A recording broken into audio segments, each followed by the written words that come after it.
Bocah itu baru saja tiba di bandara. Ia merasa gelisah di dalam. Dia menoleh untuk melihat. Ia dapat melihat di layar bahwa banyak penerbangan yang dibatalkan. Dan waktu boardingnya diubah menjadi pukul 9.25. Kebetulan hari itu adalah hari ulang tahunnya. Tiba-tiba sebuah lagu diputar. Penyanyi yang menyanyikan lagu ini meninggal dalam kecelakaan pesawat. Banyak kebetulan yang membuat Jack merasa tidak tenang. Setelah naik pesawat, dua teman perempuan ingin bertukar tempat duduk dengannya. Jack mengabaikan tanda-tanda ketidaksetujuan temannya. Langsung pergi dan duduk di sebelahnya. Saat ini, meja lipat tiba-tiba muncul. Itu dirusak. Jack merasa sangat tidak nyaman. Dia ingin memanggil pramugari. Namun pesawat kini bersiap lepas landas. Pada dasarnya tidak ada yang mendengar suara Jack. Segera pesawat lepas landas dengan lancar. Semua orang senang dan gembira. Hanya Jack yang wajahnya penuh kesakitan. Tiba-tiba pesawat bergetar hebat. Semua orang sangat ketakutan hingga mereka tidak bisa bernapas. Untungnya, pesawat dengan cepat kembali ke status normal. Namun mereka hanya menghela nafas lega. Guncangan yang lebih dahsyat terjadi. Bagasinya juga jatuh. Lampu di kabin pesawat juga mulai berkedip-kedip. Tiba-tiba bagian samping pesawat meledak. Penumpang terdekat semuanya terjatuh dari pesawat. Dalam sekejap, api melahap seluruh pesawat. Jack terbangun dengan kaget. Di depan ia ada dua teman sekelas perempuan yang ingin berpindah tempat. Mengucapkan kata-kata yang sama seperti dalam mimpi. Dia segera berlari ke arah temannya. Meja itu memang rusak. Kepala Jack dipenuhi keringat dan dia berteriak keras bahwa pesawat akan meledak. Meskipun semua orang menghentikannya, dia ingin turun dari pesawat. Seorang pria di kabin marah dan mencoba memberi Jack pelajaran. Dalam kekacauan tersebut, 7 orang diusir dari pesawat. Jack memberitahu guru itu semua yang dia lihat. Tapi mereka semua menganggap Jack gila. Selain itu, hal ini juga berdampak pada perjalanan mereka. Keduanya tidak merespon dan langsung saling menyerang. Tiba-tiba kaca depannya pecah. Pesawat itu memang meledak seperti yang diimpikan Jack. Polisi kemudian segera datang dan mulai menanyai mereka. Jack yakin dia melihat gambar pesawat itu meledak. Meski polisi tidak percaya, tapi tidak ada bukti bahwa Jack terlibat dalam hal ini. Jadi kami hanya bisa membiarkan orang pergi. Semua orang senang karena lolos dari nasib diledakkan. Namun tidak menyangka bahwa roda takdir sudah mulai bergerak. Anak laki-laki itu pergi ke toilet. Keran di sebelahnya tiba-tiba mulai mengeluarkan air. Dengan sangat cepat itu terbentuk menjadi genangan air. Tapi dia riang dan tidak memperhatikan. Terus fokus pada pencukuran. Genangan air dengan cepat mencapai kakinya. Saat itu dia berbalik untuk mengumpulkan pakaiannya. Untungnya, ia lolos. Lalu saat dia mengambil baju terakhir, genangan air itu kembali mencapai kakinya.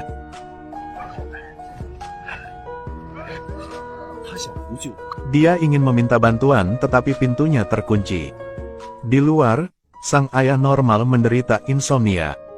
Hari ini ia tidur nyenyak dan mendengkur keras lagi. Dia membidik gunting di sebelahnya, tapi sayangnya jaraknya terlalu jauh. Pada akhirnya, dia hanya bisa putus asa dan mati tercekik. Setelah bocah itu meninggal, genangan air itu kembali surut. Sepertinya semua misteri ini tidak pernah terjadi. Saat Jack ke sana, di depannya ada pemandangan orang tua bocah itu yang sangat kesakitan. Jack datang ke sini karena ia merasa orang itu dalam bahaya. Hasilnya masih terlambat. 39 hari yang lalu, Jack mendapat firasat bahwa pesawatnya akan meledak. Jadi ia membuat keributan. Kemudian dia dan teman serta gurunya diusir dari pesawat.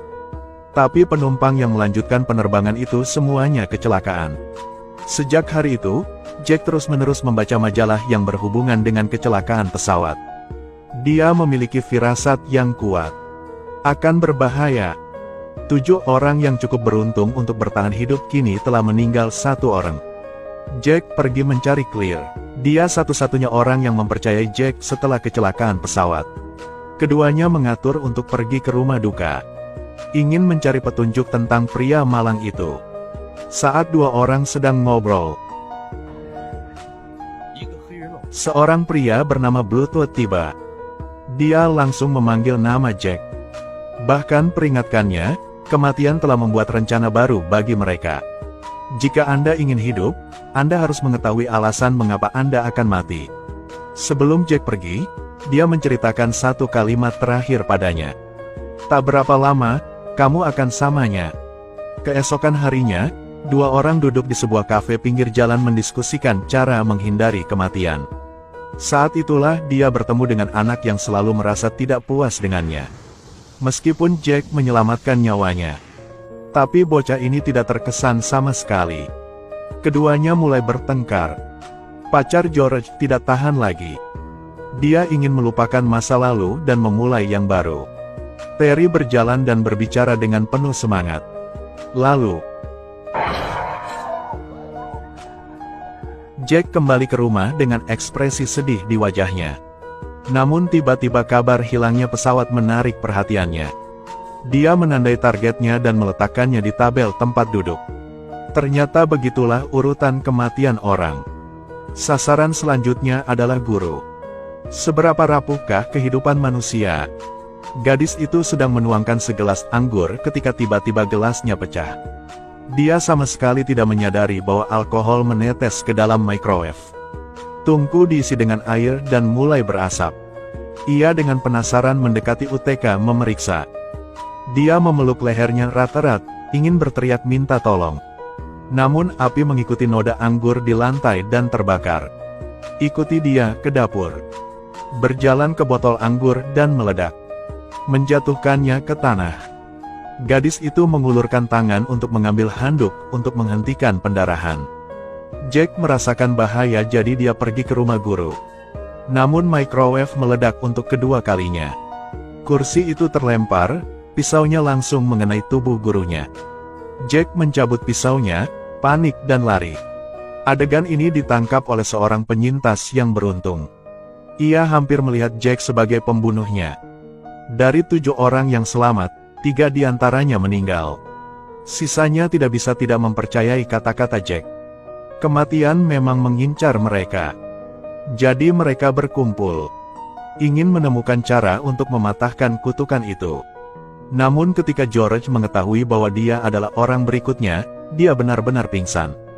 Berkendara langsung ke trek. Lebih baik bunuh diri daripada menyerahkan hidupnya pada kematian. Yang lain mengumpat lalu bergegas keluar dari mobil. Saat ia melihat kereta api semakin dekat. Dengan menyesal dia ingin keluar dari mobil, tetapi ternyata pintu mobilnya terkunci. Sabuk pengamannya juga tidak bisa ditarik keluar. Dia panik dan meminta bantuan. Di saat kritis, Jack tidak peduli dengan bahaya dan datang membantu.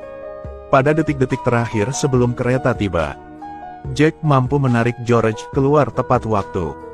Seorang teman di sebelahnya mengkritik George karena egois. Giai Saubi Mot TM Tep B dan Chat Dedu. Jack sekarang sadar. Ternyata jika Anda mengabaikan satu orang, maka otomatis korban berikutnya adalah orang setelahnya.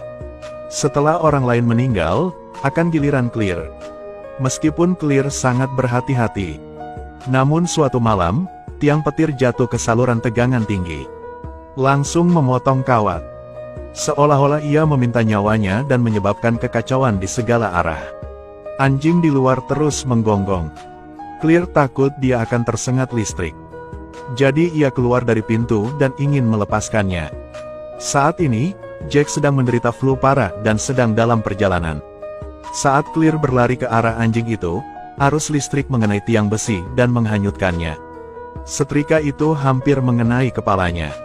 Kemudian tiang besi itu mulai tersapu kembali.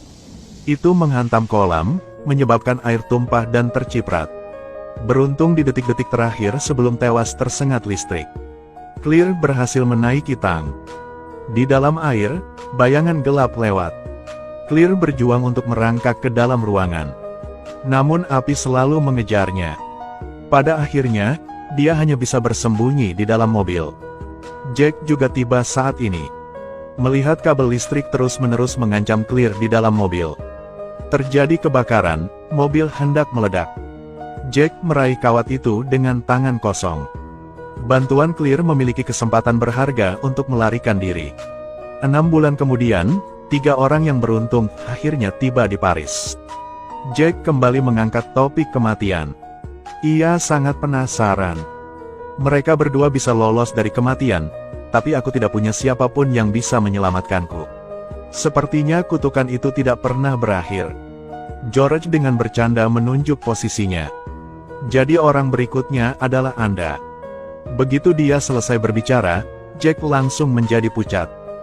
Dia punya firasat buruk lagi. Tiba-tiba sebuah papan reklame jatuh. Untungnya, George Wood mendorongnya tepat waktu. Ternyata setelah satu putaran berburu, otomatis akan kembali ke awal. Lantas bagaimana nasib akhir kedua orang tersebut? Ceritanya berhenti di sini. UTK bikin bagian kedua lebih drama. Film ini memiliki modal investasi sebesar 23 juta dolar. Mencapai pendapatan box office lebih dari 100 juta dolar. Tidak ada yang tahu apa kebenarannya. Grim Reaper dalam film tersebut juga belum terungkap secara resmi. Namun ada bayangan gelap yang dilihat oleh bocah itu. Itu juga muncul ketika guru dan Clear meninggal. Ini seperti pertanda akan datangnya kematian. Pria bernama Blue Toad ini merupakan representasi dewa kematian di dunia manusia.